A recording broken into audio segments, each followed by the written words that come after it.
Alright, time to order some pizzas so we can compare how my homemade pan pizza fares against Domino's and Pizza Hut. Pizza Hut, by the way, used to be my all-time favorite fast food chain, but Domino's lately has been really stepping up their game. And I want to see if I can pick my favorite slice of pizza without actually knowing which one I'm tasting. So my missus behind the camera will be helping, just like she did in the fry taste test video. Orders are in, here are the rules. I want to know which plate each of these pizzas that look amazing are going to be in. I'm going to close my eyes, they're going to be shuffled, and then I'll do the blind taste test. But here are going to be the criterias: cheesiness, crustiness, and overall flavor. But if you're thinking about the temperature of the pizza, which is critical as well, if I notice that they are a bit cooler than the others, I'll quickly warm it up to make sure we can keep everything as even between the slices as we can. Honestly, I'm not even surprised. Domino's came like ultra fast. It's like the drivers don't even stop for any red lights, you know? I want to see what this looks like.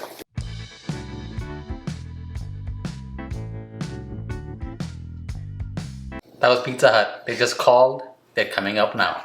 I guess not that bad. Only about 5 minutes behind, even though I did order the Pizza Hut before. Doesn't really matter. Oven's already at 450. We can start assembling the pizza because it's gonna go in really soon. It's time to unwrap this and do our magic.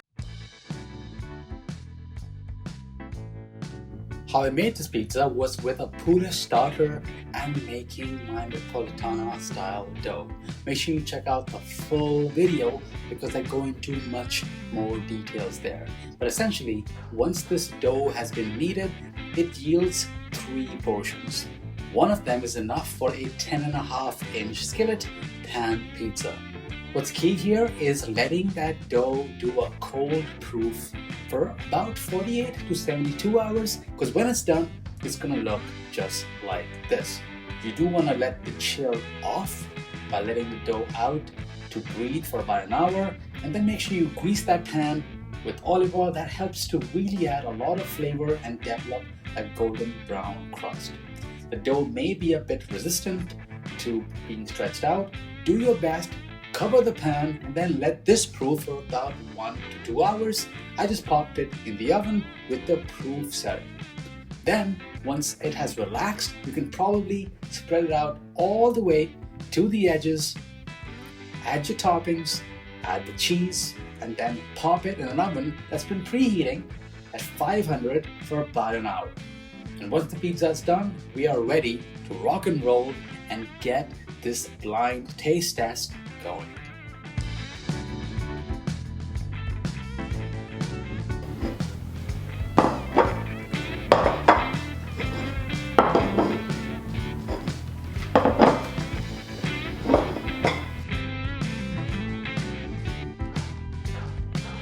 Open.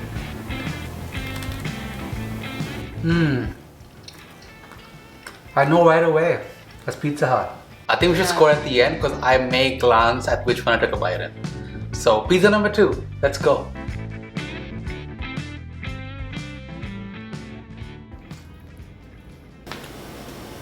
Open. Wow. Okay, number 3. Okay.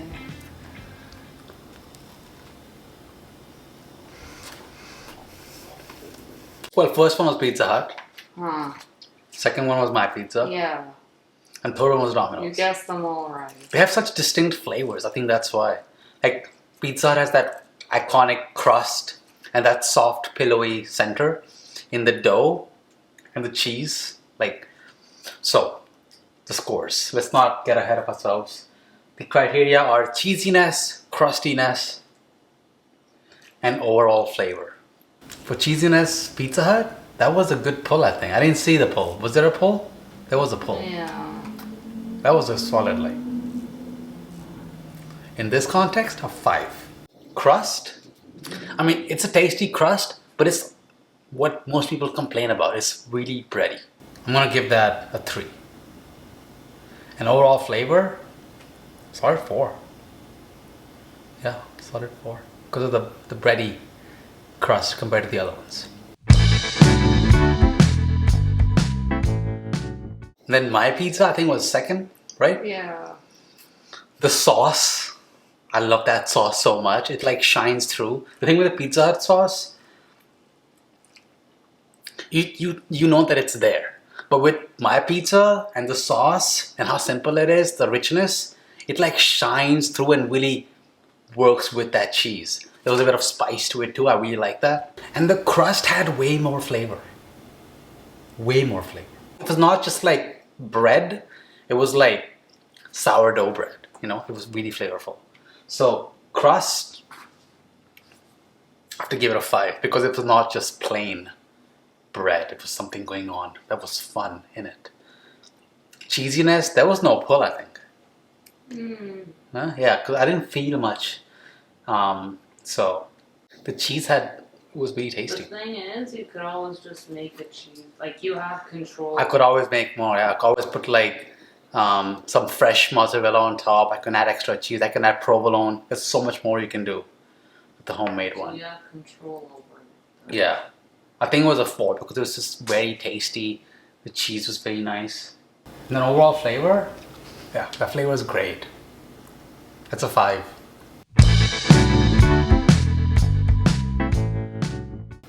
Then came Domino's. I really had high hopes.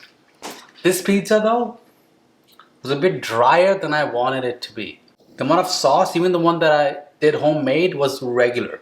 The Domino's one is just a bit drier looking. You can check it with the Pizza Hut, mine. So yeah, Domino's, like the dryness is kind of messing with me. And in this case, the crust itself has a lot of flavor. I'm gonna give that a solid, I think 5. And the Asiago on it just adds so much to it. Cheesiness, again, it's a bit drier. So I think because it's drier, the dough has absorbed more of the moisture from the cheese. It reminds me of a cheese cracker. That's what I'm feeling with this. I'm gonna give that a 3. And overall flavor, I think for the flavor, it's gonna be a 3. Yeah, it was below the other 2. It was not bad at all. It was just very average. But the cool part about all this is I could instantly recognize the iconic flavors of Domino's, Pizza Hut, and then my pizza just shined right through. And I guess if I had to pick between Pizza Hut or my pizza, you can't make me. I think it depends on the day, on the mood, and of course if I don't have pizza on hand already, my convenient Napolitana style dough that can be used to make both pan pizzas that you're seeing right now and to make Napolitana style pizza. If I don't have that on hand, I'm getting the Pizza Hut. This was absolutely fun. Check out the fry taste test videos, see what shined through on that comparison. And if you want to see more videos just like this, then let me know down below what should I compare next, and I'll see you in the next one. There's a lot of pizza for me to have, so I'm gonna go.